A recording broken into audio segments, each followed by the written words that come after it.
You're listening to the Max Planck Lawcast, which showcases the academic research currently being conducted across the Max Planck Law Network. I'm your host, Christopher Murphy, and together we'll be talking to some of the more than 400 researchers who are pushing the frontiers of legal knowledge in Germany and abroad. When it comes to new and exciting legal research, the Lawcast has you covered. Well, hi there, and welcome back to another episode of the Max Planck Lawcast. It's fair enough to say that musical tastes can be a fairly divisive topic. There's a lot of variety out there, and you're bound to have songs that you really like and probably a couple of songs that you really dislike. But I think that one thing that most of us can agree on is that Michael Jackson wrote some pretty brilliant songs. Now, before you get too excited and think that I'm going to be doing a podcast on Michael Jackson, I unfortunately have to disappoint. After all, this is the Lawcast and not the Popcast. But I am referring to Michael Jackson due to his hit song Black or White, which was released way back in 1991. A song about racial harmony, Jackson's message is as simple as it is powerful. It doesn't matter who you are, it doesn't matter where you're from, it doesn't matter what you look like, it doesn't matter to which group you belong. But is this really the case? To find out more about what academics refer to as in- and out-group discrimination, I'm joined today by Sergio Mittlaender. Sergio is a researcher at the Max Planck Institute for Social Law and Social Policy. Together with his colleagues, Sergio has recently conducted a study to determine how similarities and differences are viewed by in- and out groups, and to whether contact between different groups can result in less prejudice and discrimination. Sergio, thanks so much for joining us today. Thank you, Chris. It's great to be here. Wonderful. Well, let's get straight to it. We've got a full program here. So, let's maybe begin. Could you maybe tell us what in- and out groups are and how group dynamics affect prejudice? Sure.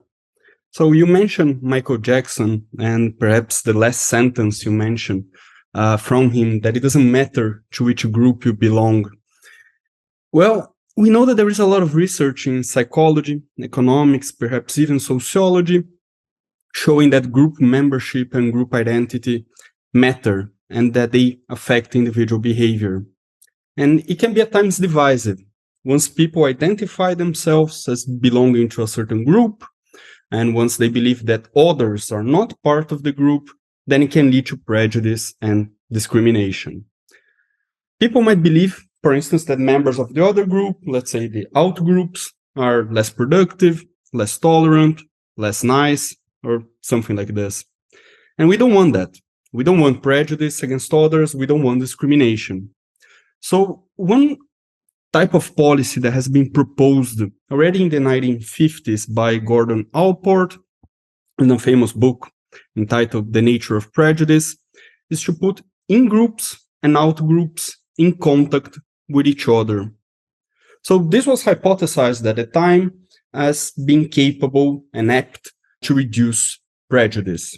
So let me give you an example. I think at that time, it was still common that schools were segregated by sex. So we had boys attending schools just for boys and girls attending schools just for girls.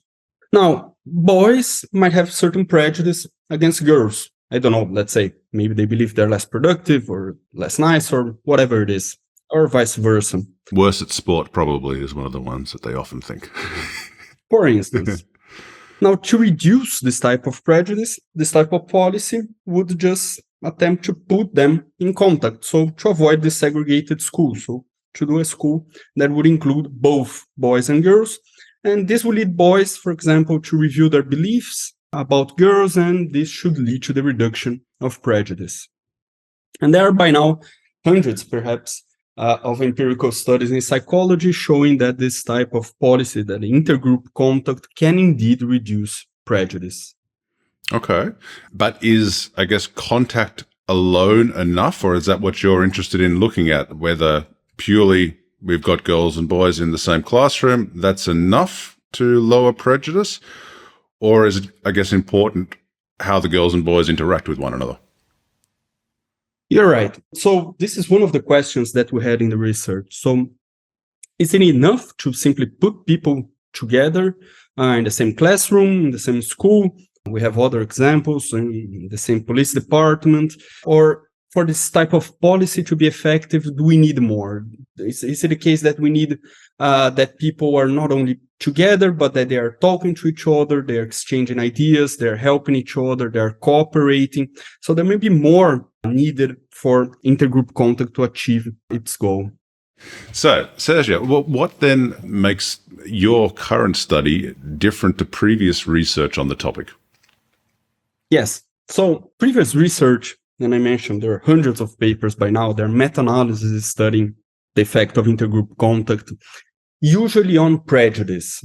So almost all of this literature look at prejudice. And it's important to distinguish between prejudice and discrimination. Prejudice is related to your beliefs. You might believe that the out groups are, for instance, less productive, that they work less hard, or else. Now, discrimination is an action. So you act upon that belief. Mm-hmm. And if you believe that, say, women are less productive than men, that they work less hard than men, so discrimination would be you act upon this belief and you systematically, for instance, hire more men than women. You vote more for men than women. So what we do first is to look at the effect of intergroup contact, not on prejudice, but on discrimination. Secondly, we're also interested in providing causal evidence for this effect. This is a little bit different from the correlational studies that exist in the area that show that people who have more contact with outer groups have less prejudice, but we don't know exactly what's causing this reduction in prejudice. So our study provides causal evidence for this effect, and also we study different types of contact, different types of intergroup contact, and I mean how they differ and the different effects that they might have. Okay, understood, I think. I'm going to try and put that into a nutshell and say that you're then interested in ascertaining whether contact alone is enough, or more so whether it's about the type or perhaps quality of contact, and that's of equal importance when it comes to reducing prejudice and discrimination.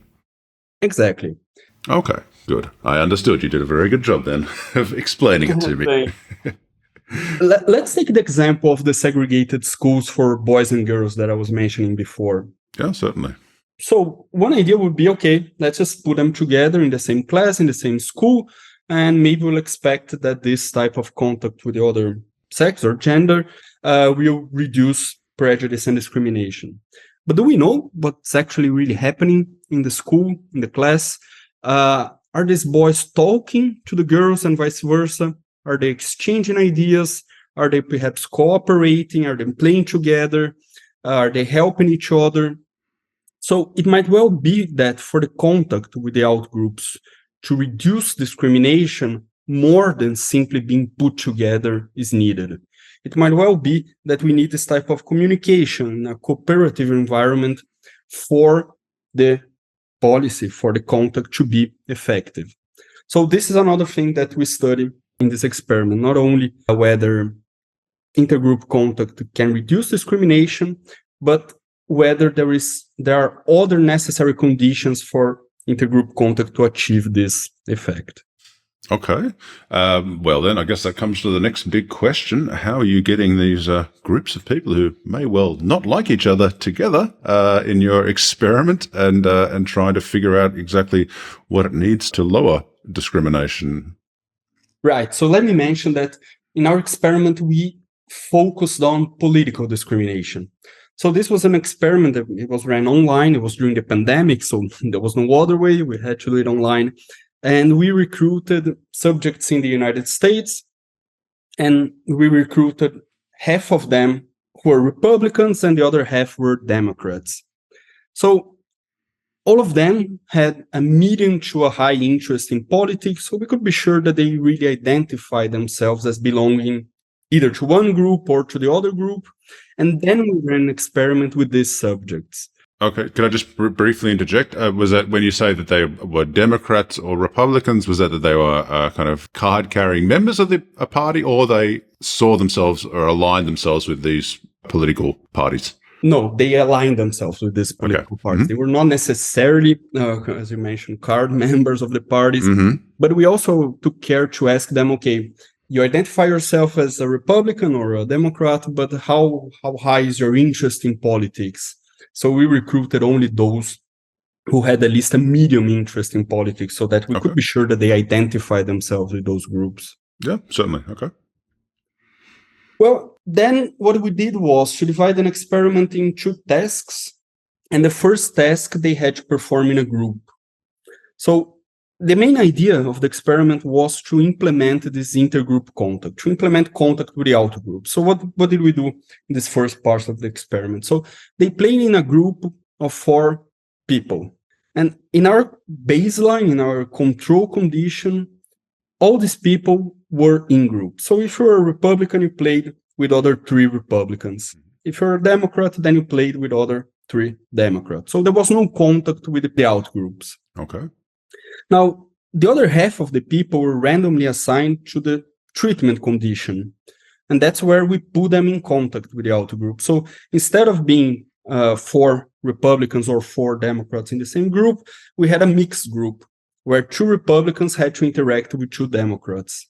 So that's how we implemented this intergroup contact in the experiment. Okay. And what was the task then that they had to complete? Yes, so this is a classic task in psychology. It's called a painting guessing game. So it's the following. They had to guess who painted a series of paintings that we show them on the computer screen. Okay. So all these paintings were painted by Paul Klee or Vasily Kandinsky.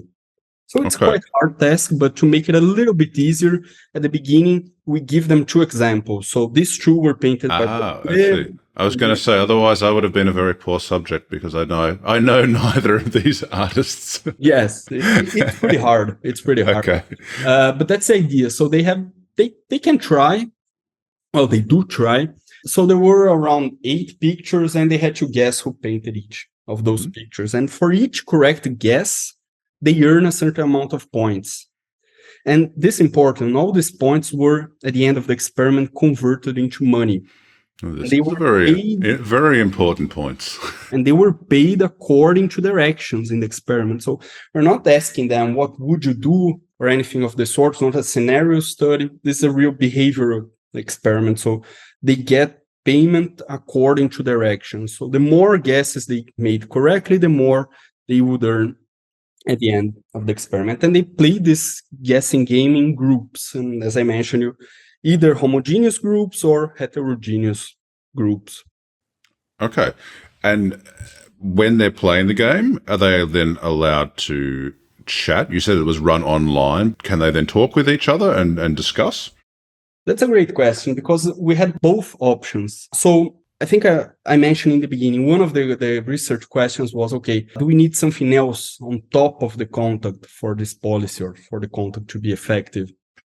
So what we have is basically a 2x2 design. So we vary 2 things in the experiment. So the contact and communication. So we had a baseline condition where there was no contact and no communication. Okay. So they played this painting guessing game in a homogeneous group, and that was no possibility to chat with the others. Okay, right, understood. Then in the first treatment, we just add the contact. So instead of playing in a homogeneous group, they played in a heterogeneous group. Okay, so if we were to say, if the first group was back to our kind of school discussion there, example, the first group was just boys together. And then the second group was boys and girls, but not discussing. Correct. Okay. Mm-hmm. Then we had another group where there was no contact, but there was communication. So this is not the main group of interest in our experiment. It was basically the last one. What does that mean by no contact but communication? No physical contact then? Yeah, they were, coming back to the example of the boys and girls, it would be a group of boys that do not have the possibility to talk to the girls, but they interact just among themselves. Oh, okay, right. I see. Understood. Yep. And then the last condition, this one is very important.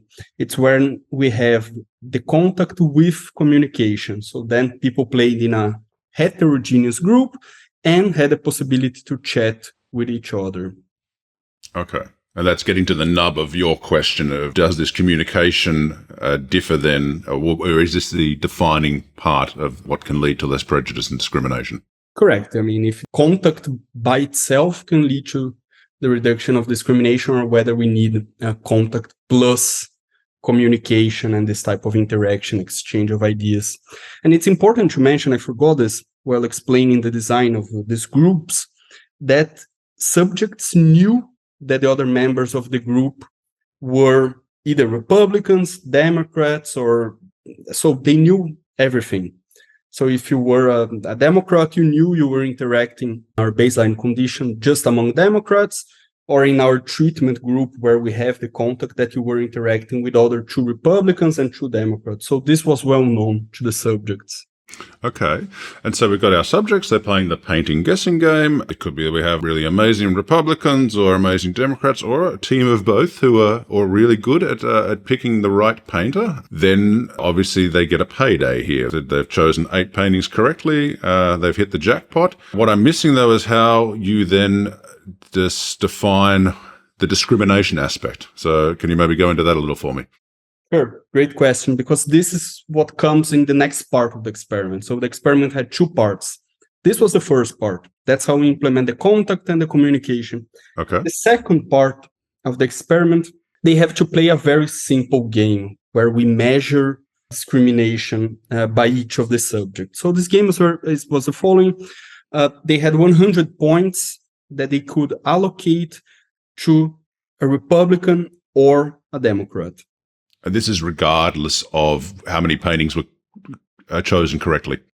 Correct. It's a completely independent task. And also very important to mention that, so this Republican and this Democrat that could receive a share of these 100 points, they were not in the group that you played the first part of the game. So we tell them, so these are new people, and they were real people. Okay. They were real people in the experiment.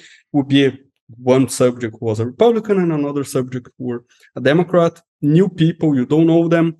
So with this, we try to rule out some reciprocal concerns, because maybe you could help this guy because you just played with him in the first part of the experiment. So by having new people, we're sure that this is not driving understood. this decision. And then, so they had to distribute these 100 points among a Democrat and a Republican. And, no discrimination would require you to divide these 100 points equally. Mm-hmm. Because the task has all been completed together fairly, and 50-50 is a reasonable cut. Yes, because, I mean, there is no reason for why you would give more to one than to the other, right? I mean, this is why I just mentioned it's important that these are new people and not the same ones from the first part of the experiment. So the first part of the experiment was meant to implement this experience for the subjects of interacting with the outgroups, in comparison with subjects who did not have this experience of interacting with the outgroups. Okay. So we had people playing that game just among themselves in a homogeneous groups, and we had others playing with outgroups in a mixed group, perhaps chatting with each other, and in other conditions not chatting with each other. So now we want to see this discrimination task where you have to allocate these 100 points if those subjects who played the first part of the experiment in a mixed group would discriminate less than those subjects who played the first part of the experiment in a homogeneous group and who did not have contact with the outgroup. Oh, okay. Right, I understand. Okay, so it is the same subjects, but it's not, are you going to distribute the money amongst the guys you played with or the girls you played with, but rather, in general, how would you distribute your winnings? Correct. So in the second part, the Republican and the Democrat that you're going to distribute to this 100 points, these are new people, yes. But okay, so that's kind of you're being told, hey, you've got 100 points. How would you like to now distribute them? Correct. Yeah. Okay, understood.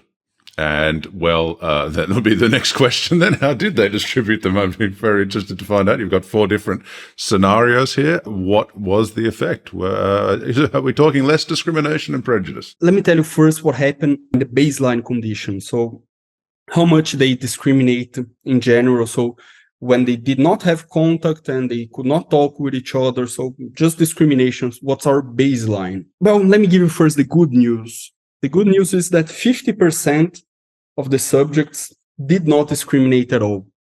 So they divided the 100 points equally among the in-group and the out-group. So this is a nice result. Okay.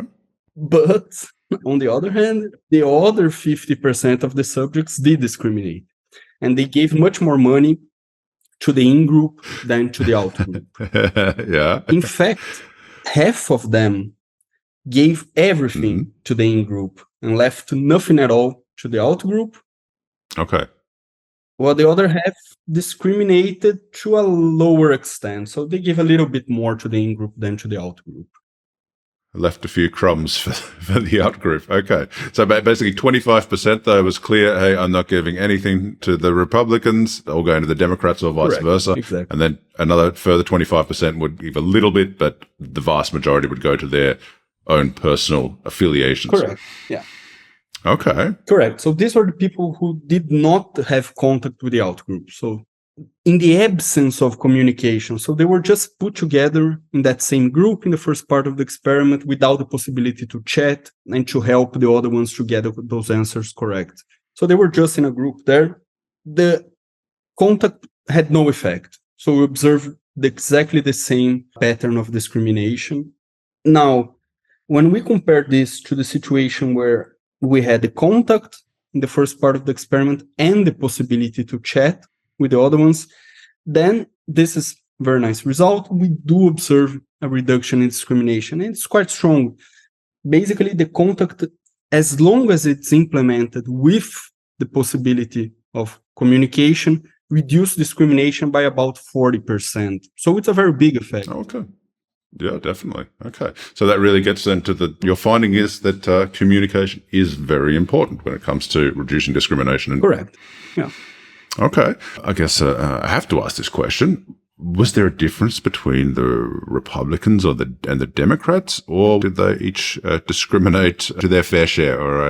Yeah, that's a great question. We were also very interested in having a look at this. Mm-hmm. And, well, I don't know if this is surprising or not, but there was no difference at all in discrimination by Democrats by Republicans. So they behaved equally. There was no difference at all.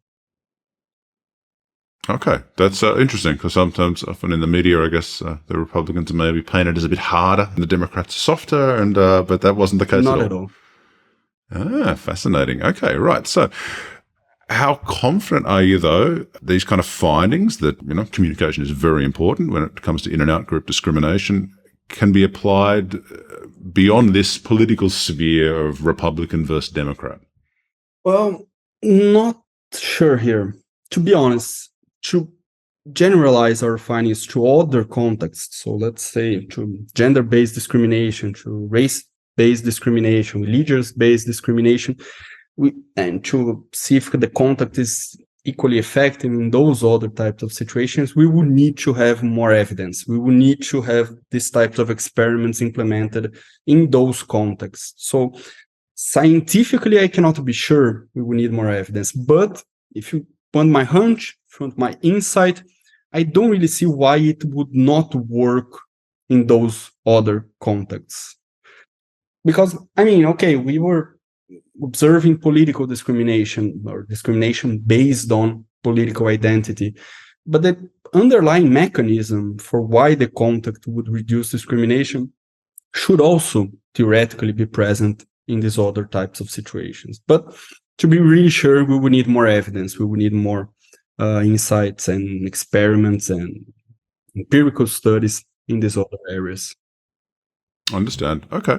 Well, don't go away. We'll be back after this short break to talk more with Sergio about these kind of discussions and the real world implications for his findings.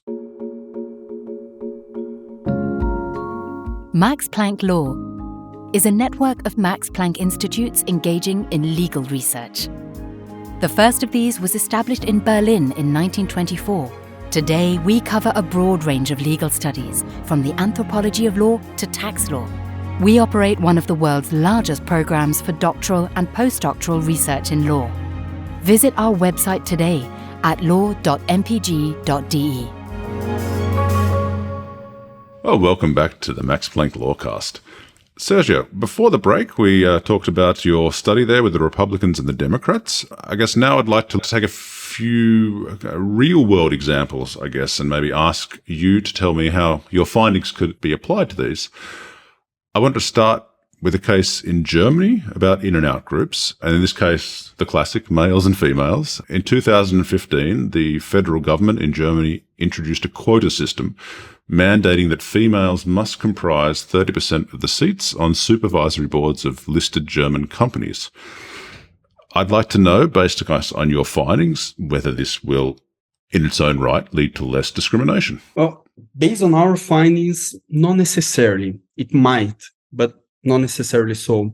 And this is because, as we saw in the experiment, for the contact between, in this case, males and females in supervisory boards, to reduce prejudice and also discrimination that each group might have against the other one, the contact needs to implement communication, exchange of ideas, helping each other in a cooperative environment. And the policy does not guarantee that. It's a policy of a quota. It will include, in this case, female CEOs in supervisory boards, but not necessarily the quota by itself will guarantee this type of communication and this type of positive interactions. Now, my hunch is that this will work because I don't know how a company can thrive if the board members are not really cooperating with each other, not really talking to each other, exchanging information. So in this type of environment, I bet it will work to achieve this goal of reducing discrimination.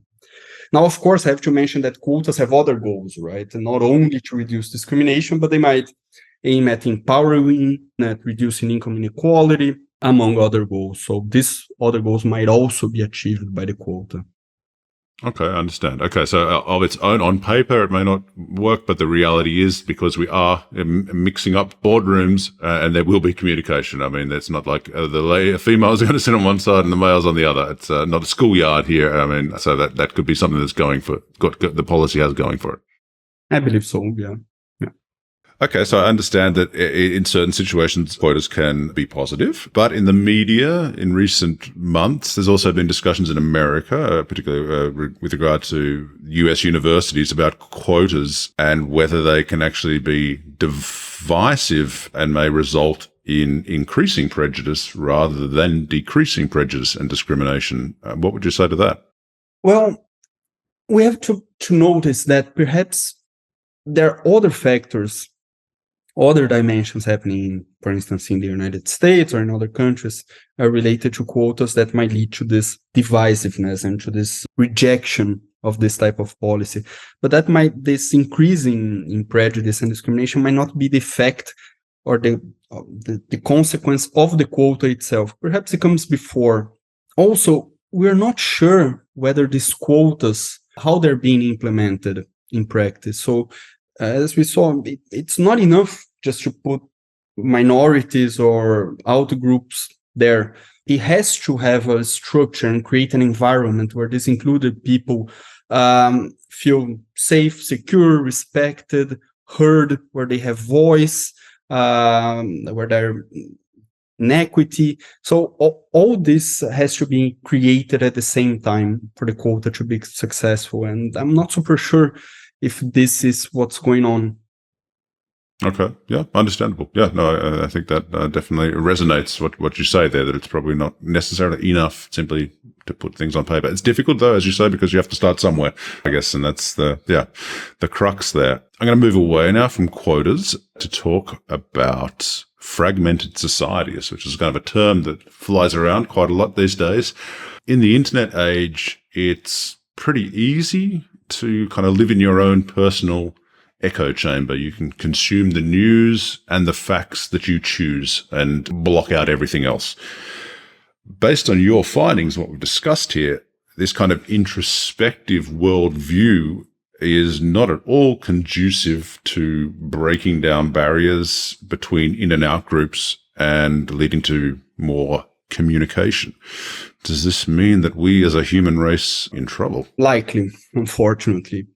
Yeah, I mean, we observe this, right? We've been observing that in the last decade, perhaps, people are reading newspapers that are either, if we talk about political discrimination, this type of group identity that we were studying, people are reading newspapers that are either more left-wing or right-wing. They're having their news from outlets that are more left-wing or right-wing. When they interact in these social network groups where they're not listening to the others and they're not talking to the out groups. So this type of contact is decreasing. We're simply having less contact, perhaps not as we were discussing in a physical term. Perhaps these people are still together in the university, at work, but they're not having the communication part, or much less, or every year less. So the prediction is that this will lead to an increase in prejudice and discrimination, because we're not having that environment that would lead to the other effect. Yeah, that's right. It seems that, I guess political discourse is a good one to stick with, that it's increasingly difficult to have a rational discussion about a topic where both sides listen and communicate without shouting and jumping around. It's a problem, yeah. I mean, there are potential ideas on how to try to improve the situation. Yeah. Can you hit me with one or two? Yeah, no, it's hard.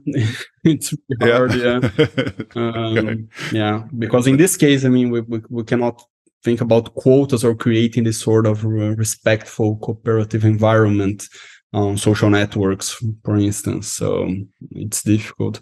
Of course, maybe we should not be so pessimistic. In other areas, with other things, perhaps we're seeing progress, and perhaps quite a lot of progress. If we look at religious discrimination, sometimes we look at our world today and we see, well, it's horrible. There is still so much religious discrimination, just as an example. And it's true, there's still so much to do. But if we look back in the past, I don't think it was better. I think it was even worse. Right, if we look at decades ago or centuries ago, what was happening in terms of religious discrimination. So it might well be that in our more globalized world, we have more contact with people from other religions. We get to know these other religions better. We interact with these people. Maybe there's still a lot to do, but we communicate with them, we help them, your neighbor, somebody in school, at work, we cooperate, and maybe this is what's driving this reduction of discrimination, or religious-based discrimination, at least if we compare with decades or centuries ago. Just for a second, let me say this, you are a lot to do. No, certainly. I mean, much to do, but yeah. No, but that resonates with your whole findings. That's right. Communicating, getting out there, globalized world, people mixing, talking, chatting, and realizing, oh, okay, these are fellow human beings too, and they're not so different to me. Not so much pessimism, but on the other hand, there's still so much to do that, okay, perhaps being optimistic is too much. Oh, right. Okay. I understand. Well, that probably leads me to, I guess, my final question, and that is how researchers like yourself can then assist in grappling with these issues, and I guess what the next step is for you and your colleagues. Well, what we plan to do next is a little bit related to what I was just saying, is to study a little bit more the mechanisms that drive this reduction in discrimination. So we know that the policy, the contact, can reduce discrimination under certain conditions, but we don't know exactly why. What's the mechanism behind what's driving this reduction? And I have the hypothesis that intergroup contact changes the social norm. So it changes the norm in the group, in the community, or in the society. So just to give you an example, we're just comparing perhaps religious-based discrimination like decades or centuries ago with how it is nowadays. I don't think that the norm centuries ago, the social norm, was that you should not discriminate against people from other religions, that you should not treat them differently. I think quite on the opposite. Perhaps 500 years ago, it was you should discriminate, you should not hire them, and so on. And this changed. I mean, being a little bit optimistic, if we look nowadays in our societies, the norm is you should not do it. I mean, most people believe in this. That's true. And it might be that the initial contact that people were having with out groups, when perhaps the world was getting more globalized and migration increasing, that this type of contact and getting together with the out groups leads to a change in the social norm, and then it's this change in the social norm that leads to the reduction in discrimination. So we want to study this link and the effect of intergroup contact on social norms. Okay, understood. Well, Sergio, I certainly hope that your research there can kind of jumpstart critical thinking on this matter. Because we started with a quote from Michael Jackson, I'd like to also end with one, and I think that goes towards what you say there with the communication. And this time it's from the song Man in the Mirror, in which Jackson sings, "If you want to make the world a better place, take a look at yourself and make that change." I'd say there's some pretty sage words there from the king of pop. Yes, Sergio, I want to thank you so much for coming on the show today. I found a really interesting discussion, and all the best with your research. Thank you, Chris. Thank you all. Thanks for listening to the Lawcast. If you'd like more information about Max Planck Law, or if you'd like to get involved, please visit us at law.mpg.de.